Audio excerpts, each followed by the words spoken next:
Alicia ay yung inyo pong manugang, yung asawa ng inyong anak. Ano pong pangalan nun, nung babae? Ani. Si Annie. May katotohanan po ba ang sinasabi na yun ni Aling Alicia? May kaugnayan po ba yung Lando na kanyang kinakasama kay Annie naman po na manugang ninyo? Naging karelasyon po ba? Hindi ko alam dahil araw at gabi nangangalakal po ako. Ang anak po ninyo, ang asawa nung Annie. Opo. Nasaan po ang anak ninyo? Nakakulong po. Ano po ang nangyari? Bakit nakulong? Napadamay lang sa mga... Sa trouble. Napatrouble po. So, si Annie po kasama ninyo? Opo. Nasa akin po. Okay. Ilan po ba ang anak ninyo? Yung anak ko, 4. Pagkatapos yung anak naman nung manugang ko, 2. Nasa inyo rin po? Opo. Okay. Bakit po, sa palagay ninyo, nasabi ni Aling Alicia na inagaw ng inyong manugang ang kanyang kinakasama? Hindi ko na po alam dahil sila lang naman. Pagkatapos, kunyari ka pa. Sige, sandali lang. Okay, sige. Aling Alicia, pakikwento po sa amin ano ang kabuuang istorya. Paanong nangyaring naging malapit si Mang Lando kay Annie? Kasi po magkasama sila sa pagbabakal na yan. Opo. Ako naman, pinapayagan ko, kagaling ng trabaho, nagtutulong-tulong magbakal. Hindi ko naman alam na iba na pala pinagbabakal nila. Okay. Yan ang kwento Paano dyan. po ninyo nahuli? Nakita ko yung textmate po ni Annie na magkikita daw sila ni Lando doon sa beer house na yun. Yung pinagbintahan nila, pinag-inom lang. Sino ba matutuwad yun siyang ami? Ay, hindi naman nga ho nakakatuwa yun. Pinagbentahan po. So baka naman po nag-relax lang si Mang Lando. Hindi mo kaya? Gano'n kasama yung ani na yan? Kasama magdamag po? Okay. Sino ang nag-text? Liwanagin lang po Yung namin. babae. Yung Ani. Ani, opo. Naiwanan sa lamesa, pinabasa ko. Nabasa ko. Pinabasa po ninyo kay Aling Maura. Ano pong eksaktong nakalagay sa At text? sabi niya, Lando, magkita tayo mamaya ha pagkatapos natin magbenta. Mag-inom tayo doon sa ano. Ganyan-ganyan. Opo. Lando. Lando, sabi talaga.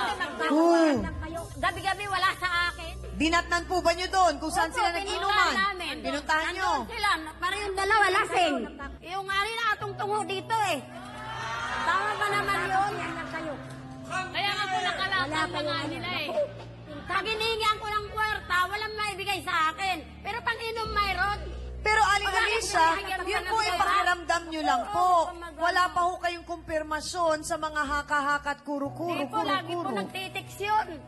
Lagi nababasa ko yung... May I love you ba sa text? Siyempre. Eh bakit kinausap niyo po sana si Mang Lando? Hindi naman po umaamin sa akin yun eh. Kasi po, sabi daw ni Ani, sinisiraan ako, matanda na law ako, mawala ng asim. Ay, cheche niya!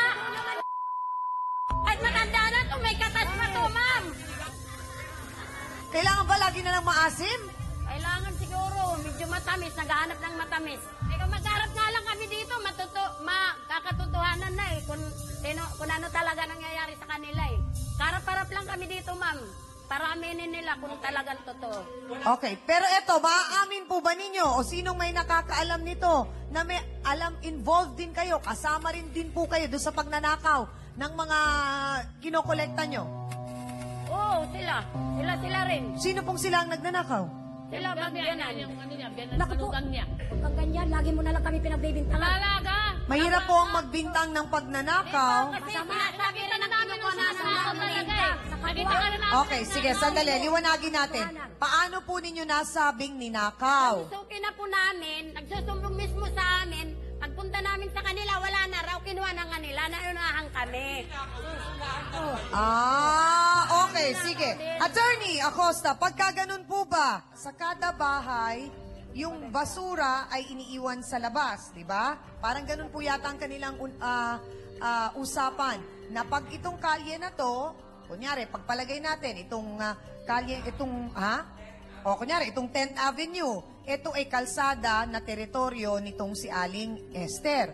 Ngayon, pagka pumasok doon si Aling Maura, at kinuha yung gamit na nandoon sa harap ng bahay ng suki na ni Aling Esther, masasabi po bang pagnanakaw yung ginawang yun?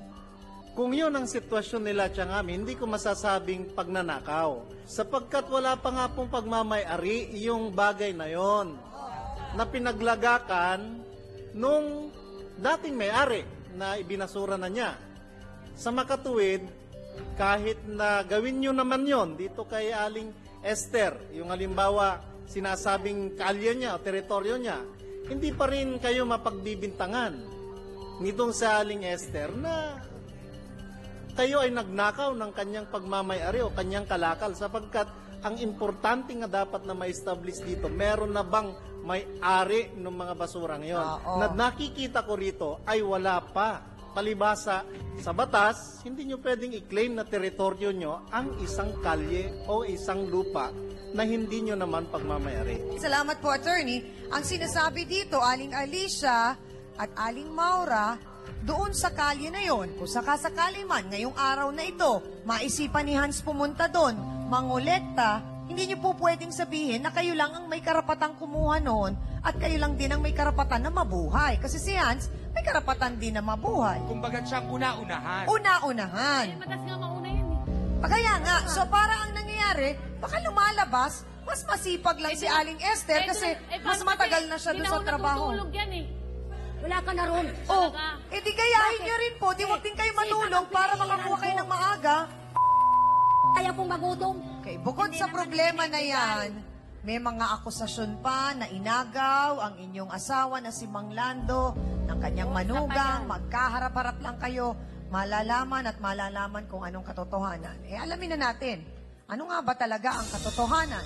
May namagitan nga ba sa inyong manugang na si Annie at kay Mang Lando? Narito po, si Annie Cachuela. Pasok!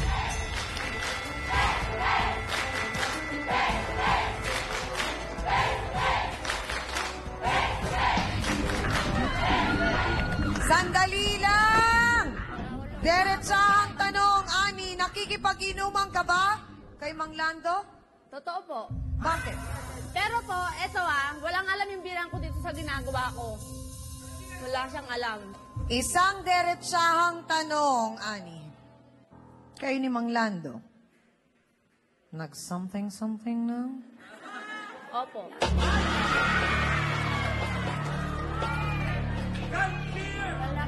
Naga-something-something lang? At totoo lang po kasi, bala ko lang talaga nung una, asarin lang to si Alice dahil lagi nilang inaaway itong biyanan ko. Tsaka yung asawa niya ang may pagnanasa sa akin, hindi ako. Hindi mo! Alam nga ba ni Aling Esther o hindi itong mga ginagawang ito ni Annie? Sabay-sabay natin malalaman. Dito lang yan sa Face to Face. Kaya habang nagiinom kami, Aha. umiinit yung buong katawan, gano'n, umiinit lahat. Tapos na kami mag-inom, kaya kung pasyal muna kami ng spa. Magtidididit daw kami. Ha? Tididit po. Magtidididit lang. Ano yan? Ano po yung tidididit? Hello, Kang Ami! Lagi po kami nanonood ng face-to-face. Yung mama ko po, lagi kayo inaabangan online sa Italy. Kami nga ho, bonding time ho namin ng pamilya yon. Ang dami namin natututunan na advice. Happy New Year! Miss Annie Perez would like to thank the following: Dr. Steve Mark Gan of GAOC Dental Clinic, Salon de Manila, Watercolors Makeup, Gloss Nails, Plains and Prints, Just Cavelli Eyewear. Hans Mortel would like to thank the following: Dr. Manny and Pai Calayan, Dr. Ariel Recto Dabalus, Nail Necessity, Head, Foot and Body Spa, Necessity for your body and soul, Fashion Exchange, fashionista ka na, negosyante ka pa.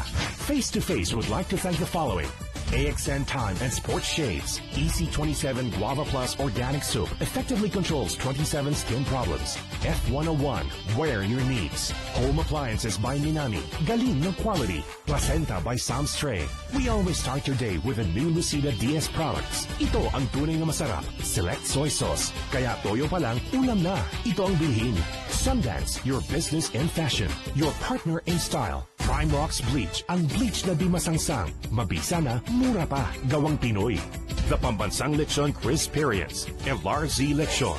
Order na sa 721-0000.